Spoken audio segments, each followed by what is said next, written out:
What is up, my ninjas? I'm Strydent, and we are here today to review the 50th Anniversary Beachhead. This is actually one of, if not my favorite G.I. Joe character of all time. I've always been a fan of Beachhead since I figured out, his character, since I was introduced to the character back in G.I. Joe the movie. When I say figured out his character, I understood the concept of a soldier who will not stop at anything less than excellence. He trains day and night. He follows the rules. When it's necessary to break the rules, he breaks the rules. But the idea is to do things the best way possible all the time and never settle for less. And I love that. It reminds me of all the leader characters that I liked through my childhood and actually into my adulthood, like Cyclops, like Captain America, and the list kind of can go on and on. But this figure, it's kind of weird. I initially didn't want this figure for some of the things about him that are strengths. You can see that there are parts of him that come from other figures. And seeing that is what made me kind of be like, I'm good. I don't really want it. When in actuality, those same strengths that, appear on the other figures that he is, borrowing parts from, they just continue the trend. So, for some odd reason, I don't know why that turned me off. I guess I didn't want to have too many of the same figures. But I'm going to go through, as usual, and give you the good, the bad, and the ugly, and explain why I love this figure and why you might love it too if you don't already have it. So sit back, relax, and let's knuckle up and get this done. All right, let's take a look at the sculpt and paint on this bad boy. So, Beachhead from head to toe is a repaint and repurposing of parts from the Steel Brigade from 30th Anniversary / Pursuit of Cobra. Now, that's not to its detriment, like I said before. For me, it was initially, but to the credit of the figure, the parts make sense because if we're looking at this in the sense of what would a character, an actual functional soldier wearing this gear, what would he wear? How would you recreate this gear? It would be the same gear. Beachhead was unique in that fact that he was not a very loud design. He wasn't a very crazy looking design. He was a very reserved design, a very tactical design that actually fits perfectly with, other soldiers and with a lot of real world detail. As you can see, some of the paint work on this is less than what we would like, but overall, the sculpt work, beautiful. The paint work is, adequate. It's definitely not the best paint job. You can see some slop up there on the top of the magazines. It's bleeding all over his vest, and that's not necessarily good. I could sit down and get some nail polish remover or something and wipe that right off, but I'm not even going to go through all that. It shouldn't be there. It is. It's a toy. We would like it to be better. It's Hasbro. You guys, know what to expect by now when it comes to Hasbro. But overall, he looks pretty good. The paint is, like I said before, adequate. The detailing, like this, I always thought this was his beret, but it kind of looks like rope. I know it's supposed to be, and it's supposed to be his Ranger beret. The little corny star, I never liked this symbol. I prefer the one from the 30th and, Pursuit of Cobra. The straps on his tack vest look perfect. It's not exactly the reused parts from the 25th anniversary. I thought that at first, but my son has it. I couldn't find it for this video, so I apologize for that. But they're not exactly the same. These are a little bit fatter and whatnot, but the detail is there. The big giveaway for me to kind of separate the two is the beret, but I could be wrong. Eventually, I will go back and see if I can compare the two, and if I'm wrong, let me know, because someone might have both together. The details on his gloves look very nice. A little bit too much paint, but they look nice still, nice and shiny. Clips or extra magazines on his side, well sculpted. The knee pads, they're removable. I usually glue them in because that was a big issue when I first got the Steel Brigade, is that the knee pads would fall off. Some of them, the knee pads were off in the package. This toy was no different. I got him loose on eBay, and the knee pads are floating around in the box. So something to look out for. Glue them on as soon as you get them. There's no reason for them not to be there. The knife is very well sculpted. It's the same knife you've seen throughout the Pursuit of Cobra and the 30th. And while he's not as awesome and detailed and badass as my favorite Beachhead, which is what you're looking at right now, which is the Pursuit of Cobra version, he still does have, I mean, this is the classic design reimagined in the modern era. So he still does feel very tactical, very adequate, and still very badass, because that's just Beachhead at its core. And it feels like they effectively captured all those details that make up Beachhead as we know and love him. So, props to them for the sculpt and paint on this bad boy. And now for the accessories. This figure comes with a nice bunch of accessories that are all reminiscent of all the accessories that this particular design has always come with since the classic. Everything works. You can carry everything on his person. Um, Nothing looks like they skimped. A couple of the parts look like they are reused parts from previous iterations of this character, previous releases. There is one piece that I will go into great detail about that I don't understand why is the piece that they chose to use. I don't understand why they didn't go with the same piece that they typically would use. But everything else, it's stuff that you've seen with him. He he's missing something, one piece. I want to say that extra rifle that the 25th anniversary version had. I think it was like silver and it had the ammo clip. He's also missing the extra ammo clip to go into the ammo bag. But other than that, this is exactly what you want from this particular figure. And I love it. I don't have any issues with it. Everything feels like it works, and it all is sculpted perfectly. Even the piece that they updated, I like that they updated it because it works better with the overall sculpt of the figure. And it's only one small piece related to it that I think it would have been cool if they kept that in there. Now, what am I talking about when I say the one small piece? Okay, so it's this pistol. The original came with a pistol that looked like, I don't know, a 45 of some sort. It was reminiscent of that.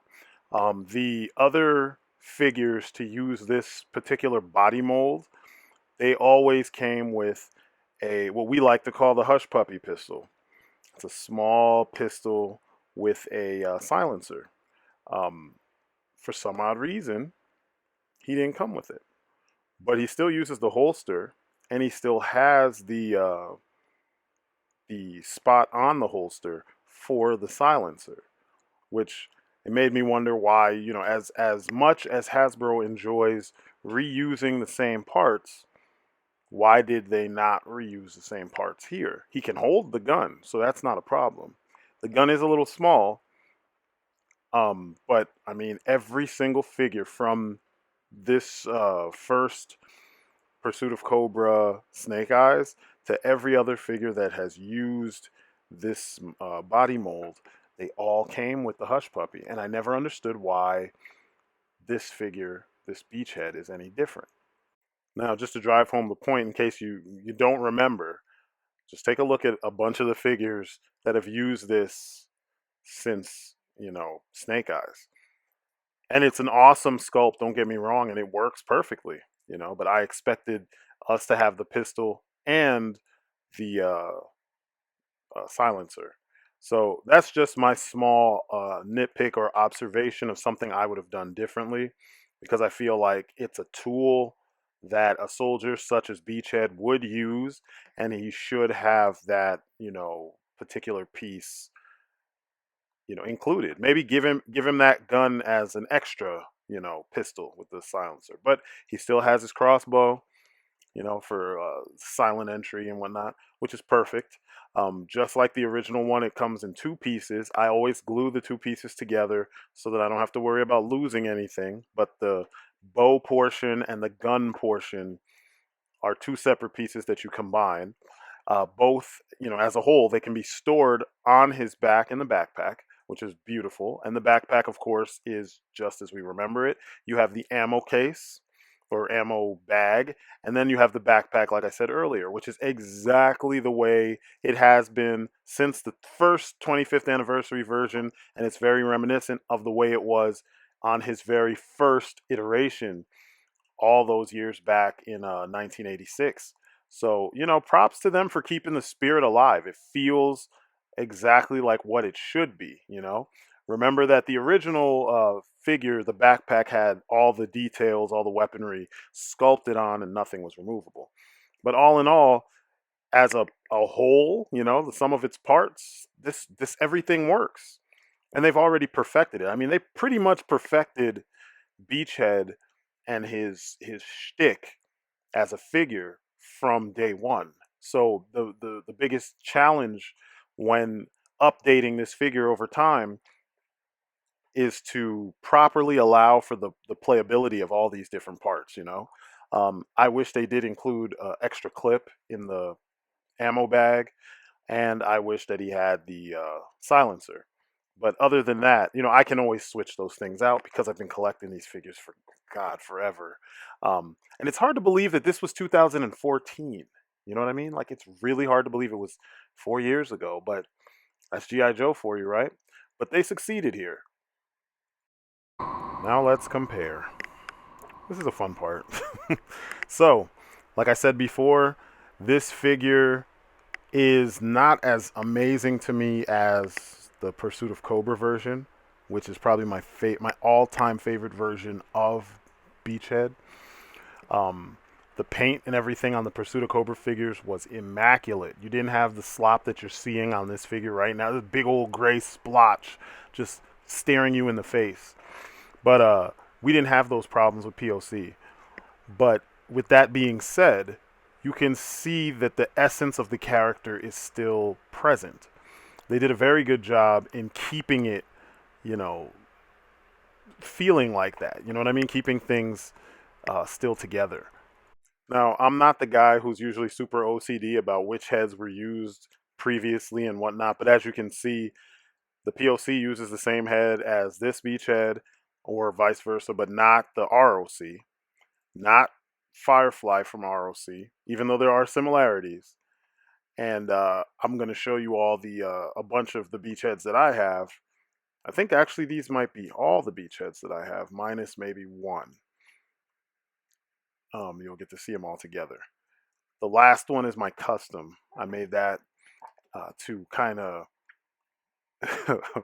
alleviate the stress from a really bad trade where someone kind of, got me for my Sky Striker. But it's pretty good stuff. Now, something I started doing with my singular G.I. Joe vids are who would they go up against? Versus. Who would they be good to fight? Who would be a good foil for this character? A lot of other reviewers do it too. I think for the classic line, the Vipers are really good because you always see them in urban environments. And if we go a little bit further, since this is classic Beachhead we're talking about, not modern, it'd be the King Dingling himself, Alley Viper. He's perfect for this. Alley Viper is an urban warfare specialist. He very much has the right gear to counter the kind of gear that Beachhead has. And then in hand to hand, the two of them would have some good trade offs because I believe that Beachhead would be a superior combatant and Alley Viper just has to be a superior combatant. So, yeah, those would be the perfect foils for one another. And now this brings us to the bottom line. So, is this figure everything that we wanted? Is this figure everything we were expecting? Not entirely. The paint leaves a little bit to be desired, but the core pieces that make this figure, a good action figure are there. since they reused the Steel Brigade parts. The Steel Brigade from POC was awesome. Uh, the fact that they were able to integrate the new articulation in the wrists, or newer articulation in the wrists, so he can actually hold his gun properly. It's beautiful. It works even better than the Pursuit of Cobra one, because the Pursuit of Cobra one did not have those wrists. I actually customized mine and gave him those. So, all in all, this figure is well worth the purchase if you missed him the first time around. Now, his prices kind of vary on the secondary market. You can find him on eBay. There are times where, if you check, because it took me a few tries to find him, that you may not see a couple beachheads on there. You may see every other version except this one. But if you need a classic, an updated classic beachhead, this is the one to get. He's pretty well done and everything works perfectly. So, all in all, I say he's a great figure. Pick him up. You will not be sorry. And that is my story, and I'm sticking to it. So, this has been my look at the 50th Anniversary Beachhead. It's a great figure. I'd say it's at least a B-plus effort. And it's well worth the purchase. I say don't go over, $30 for this guy shipped. And that's really it for me. So, as usual, you guys have been great. Thank you for listening. Thank you for watching. And I will catch you on the next video. Peace outside.